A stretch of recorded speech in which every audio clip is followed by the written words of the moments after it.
Claude agent SDK की पिछली video में हमने देखा कि Claude built in tools use कर सकता है, जैसे कि बैश कमांड्स को रन करने के लिए, रीड फाइल्स देखने के लिए और वेब सर्च इंटरनेट से इंफॉर्मेशन लाने के लिए। ये सब रियल कैपेबिलिटीज़ हैं जो एसडीके के अंदर पहले से बिल्ट इन आती हैं और तुरंत यूज़ की जा सकती हैं। लेकिन बिल्ट इन टूल्स की भी एक लिमिट होती है। ये आपके खुद के डेटाबेस से प्राइस लुकअप नहीं कर सकते, ये आपकी कंपनी का इंटरनल एपीआईज का डेटा भी नहीं निकाल सकते, या आपके बिजनेस स्पेसिफिक कैलकुलेशंस या कस्टम रूल्स नहीं समझते।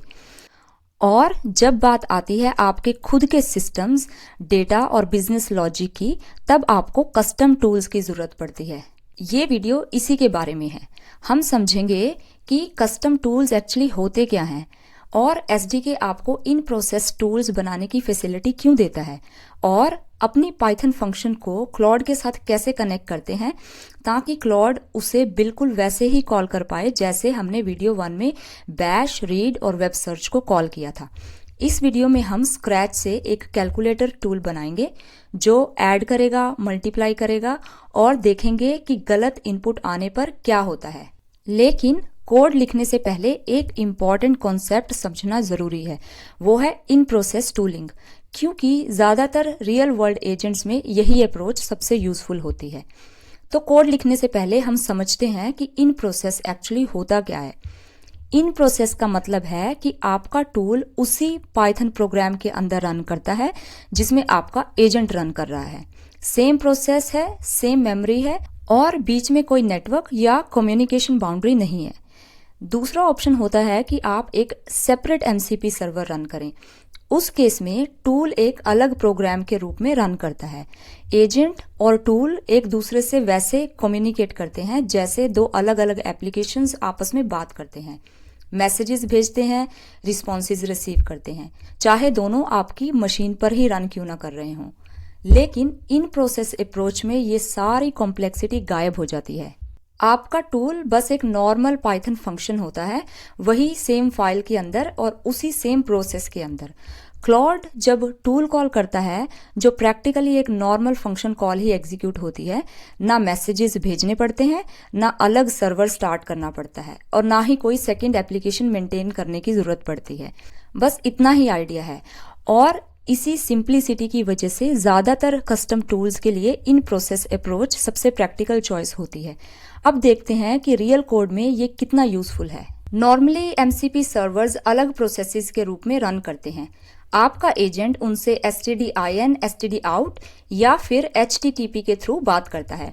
इसी तरह आप गिटहब या स्लैक जैसे इंटीग्रेशन से कनेक्ट करते हैं। वो सारे एक्सटर्नल टूल्स होते हैं जो पहले से अपने अलग पैकेजेस और सर्वर्स के रूप में एग्जिस्ट करते हैं। ये सब उस टूल के लिए काफ़ी ओवरहेड है जो आप खुद लिख रहे हैं। एक अलग से प्रोसेस मैनेज करना पड़ता है, हर टूल कॉल के लिए इंटर प्रोसेस कम्युनिकेशन देखना होता है और एक एक्स्ट्रा एप्लीकेशन हो जाती है जो कि इंडिपेंडेंटली क्रैश हो सकती है। इसी प्रॉब्लम को सॉल्व करने के लिए एसडीके एक बहुत सिंपल ऑप्शन देता है जब टूल आपका खुद का कोड हो। आप वही एजेंट यूज करते हैं, वही क्लॉड यूज करते हैं, टूल कॉलिंग बिहेवियर भी बिल्कुल वही है। फर्क सिर्फ इम्प्लीमेंटेशन के अंदर है। यहाँ कोई सब प्रोसेस स्टार्ट नहीं होता, कोई इंटर प्रोसेस कम्युनिकेशन सेट नहीं करनी पड़ती, कोई अलग सर्वर मैनेज नहीं करना पड़ता। आपका टूल फंक्शन एक नॉर्मल पाइथन फंक्शन की तरह रन होता है, सेम प्रोसेस में और सेम मेमोरी को यूज करता है और वही एप्लीकेशन जिसमें एजेंट रन कर रहा होता है। इसीलिए जो भी कस्टम टूल्स आप अपने खुद के एजेंट के लिए बिल्ड करेंगे, उनमें से ज़्यादातर केसेस में in process version he best choice होता है, क्योंकि ये सिंपल, फास्ट होता है और इसके कम मूविंग पार्ट्स होते हैं और प्रोडक्शन में मेंटेन करना भी काफ़ी आसान होता है। चलिए हम अपना कैलकुलेटर टूल बिल्ड करते हैं। एक टूल के 4 पार्ट्स होते हैं: नेम, डिस्क्रिप्शन, इनपुट स्कीमा और हैंडलर फंक्शन। पाइथन में ये चारों चीज़ें टूल डेकोरेटर के नीचे उस फंक्शन में डिफाइन की जाती हैं। अब देखते हैं कि हर पार्ट क्या काम कर रहा है। सबसे पहला स्ट्रिंग है ऐड, जो कि टूल का नाम है। क्लॉड इसी नाम का यूज़ करके टूल को कॉल करता है। दूसरा स्ट्रिंग है उसका डिस्क्रिप्शन। और ये जितना सिंपल लगता है उतना है नहीं। क्लॉड इस डिस्क्रिप्शन को पढ़कर डिसाइड करता है कि टूल कब यूज करना चाहिए। अगर डिस्क्रिप्शन वेग या अनक्लियर होती है तो क्लॉड टूल को जरूरत होने पर कॉल नहीं करता या फिर बिना जरूरत के भी कॉल कर लेता है। इसीलिए अच्छे डिस्क्रिप्शन लिखना बहुत इंपॉर्टेंट है। अब तीसरा पार्ट है हमारा इनपुट स्कीमा। ये क्लॉड को बताता है कि कौन से आर्ग्यूमेंट्स रिक्वायर्ड हैं, हर आर्ग्यूमेंट का टाइप क्या है। यानी क्लॉड को एग्जैक्टली पता है कि टूल को कॉल करते वक्त क्या पैरामीटर्स पास करने हैं। और फाइनली फंक्शन खुद, ये फंक्शन हैंडलर फंक्शन है, बिल्कुल नॉर्मल पाइथन कोड, कोई स्पेशल मैजिक नहीं, बस फंक्शन असिंक है। प्रोसेस सिंपल है, आर्ग्यूमेंट्स लो, काम करो और रिजल्ट रिटर्न करो। अब अगला स्टेप है दोनों टूल्स को एक MCP सर्वर के अंदर रैप करना। अब और इसको हम इस तरह से फंक्शन कॉल को डिफाइन करते हैं। और now this server lives inside your own application, nothing external to manage. इस सर्वर को एजेंट के साथ कनेक्ट करते हैं। तो मैं अपना मेन फंक्शन डिफाइन कर रही हूँ। यहाँ पे दो इंपॉर्टेंट चीजें नोटिस करने लायक हैं। पहली बात, टूल नेम्स का फॉर्मेट बिल्कुल बदल गया है।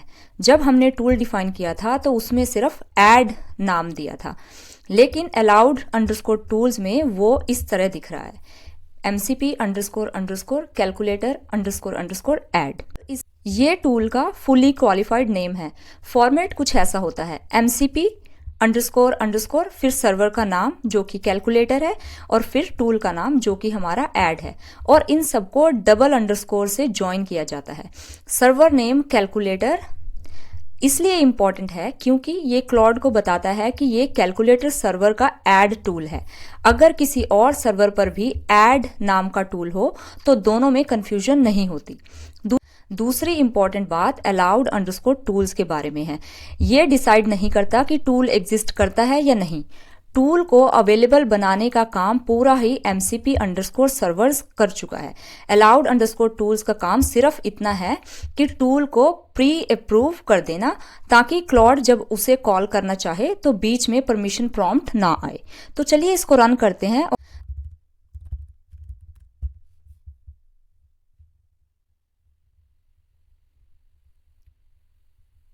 सबसे पहली लाइन क्लॉड अपना प्लान बता रहा है कि I will load the calculator tool schemas first and then compute. यानी एक्शन लेने से पहले क्लॉड डिसाइड कर रहा है कि उसे किस इंफॉर्मेशन की जरूरत है। फिर उसके बाद नेक्स्ट कॉल है टूल सर्च। क्लॉड कैलकुलेशन करने से पहले हमारे टूल्स के एग्जैक्ट स्कीमास लुकअप कर रहा है। ये SDK का एक ऑप्टिमाइजेशन है। जब बहुत सारे टूल्स अवेलेबल होते हैं, क्लॉड हर टूल की डेफिनेशन कंटेक्स्ट में रखने की बजाय उसको जरूरत पड़ने पर सर्च करता है और सिर्फ वही टूल्स लोड करता है जो करंट टास्क के लिए जरूरी हैं।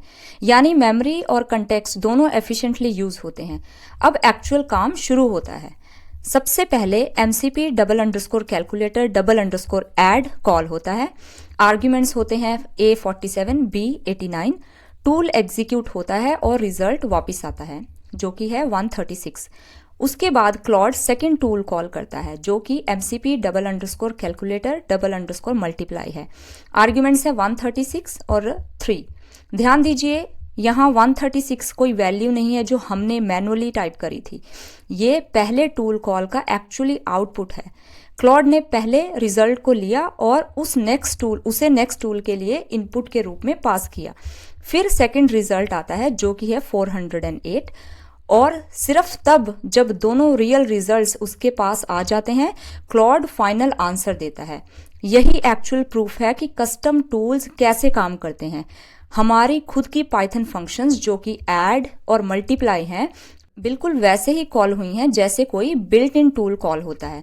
क्लॉड ने खुद डिसाइड किया टूल कब कॉल करना है, कौन सा टूल कॉल करना है और क्या आर्ग्यूमेंट्स पास करने हैं और किस ऑर्डर में टूल्स यूज करने हैं, और फिर एक टूल का आउटपुट लेकर दूसरे टूल का इनपुट बना दिया। ये वही एजेंट लूप है जिसके बारे में हमने पिछली वीडियो में बात की थी। Decide, act, observe, decide again and answer. फर्क सिर्फ इतना है कि इस बार टूल्स हमारे खुद के लिखे हुए पाइथन फंक्शंस हैं। एक और चीज जो प्रोडक्शन में बहुत इंपॉर्टेंट होती है कि जब आपके टूल को बैड इनपुट मिलता है तब क्या होता है। यहाँ सबसे इंपॉर्टेंट चीज है is_error true. Is underscore error Claude को बताता है कि टूल कॉल फेल हुई है। एजेंट लूप चलता रहता है, क्लॉड एरर मैसेज देखता है और फिर खुद डिसाइड करता है कि नेक्स्ट क्या करना चाहिए, जैसे कि डिफरेंट नंबर्स ट्राई करें या फिर यूजर को प्रॉब्लम एक्सप्लेन करें या कोई ऑल्टरनेट अप्रोच चूज करें। यानी फेलियर हैंडल हो जाता है लेकिन एजेंट रुकता नहीं। और ये प्रोडक्शन सिस्टम्स में सबसे इम्पॉर्टेंट बात होती है क्योंकि ऑल्टरनेटिव काफ़ी डेंजरस हैं। अगर आप टूल हैंडलर के अंदर पाइथन एक्सेप्शन जैसे रेज कर दें और उसे हैंडल ना करें तो पूरा एजेंट रन क्रैश हो सकता है। सिर्फ एक टूल कॉल नहीं, पूरा वर्क फ्लो ही डिस्ट्रॉय हो जाता है। और रियलिस्टिकली क्लॉड कभी कभी गलत इनपुट जनरेट करेगा, यूजर्स भी अनएक्सपेक्टेड वैल्यूज देंगे, जो कि एक बहुत ही नॉर्मल यूज केस है और सिनेरियो है प्रोडक्शन में। ऐसी सिचुएशन में एक सिंगल बैड इनपुट की वजह से पूरी एप्लीकेशन डाउन नहीं होनी चाहिए। चलिए रैप अप करते हैं। इस वीडियो से 3 इंपॉर्टेंट टेक अवेज हैं। पहला कि custom tools in process MCP servers होते हैं। आपकी खुद की पाइथन फंक्शन टूल डेकोरेटर और क्रिएट एसडीके एमसीपी सर्वर के थ्रू रैप की होती हैं और सेम प्रोसेस में ही रन करती हैं जहां आपका एजेंट रन कर रहा होता है। कोई सब प्रोसेस नहीं होता, कोई इंटर प्रोसेस कम्युनिकेशन नहीं होती और कोई एक्स्ट्रा सर्विस मैनेज करने की जरूरत भी नहीं पड़ती। Second, fully qualified tool names. Claude tool को इस फॉर्मेट में रेफर करता है। Example MCP _ server name _ tool name और अलाउड _ टूल्स उस टूल को प्री अप्रूव करता है ताकि क्लॉड उसे बिना परमिशन प्रॉम्प्ट के कॉल कर सके। तीसरा, इज _ एरर प्रोडक्शन सेफ्टी के लिए जरूरी है। अगर टूल फेल होता है तो इज _ एरर को ट्रू रिटर्न करिए। इससे एजेंट क्रैश नहीं होता, क्लॉड फेलियर देख लेता है और खुद डिसाइड करता है कि नेक्स्ट क्या किया जाए। फेलियर आइसोलेटेड रहते हैं और पूरा वर्कफ्लो टूटता नहीं है।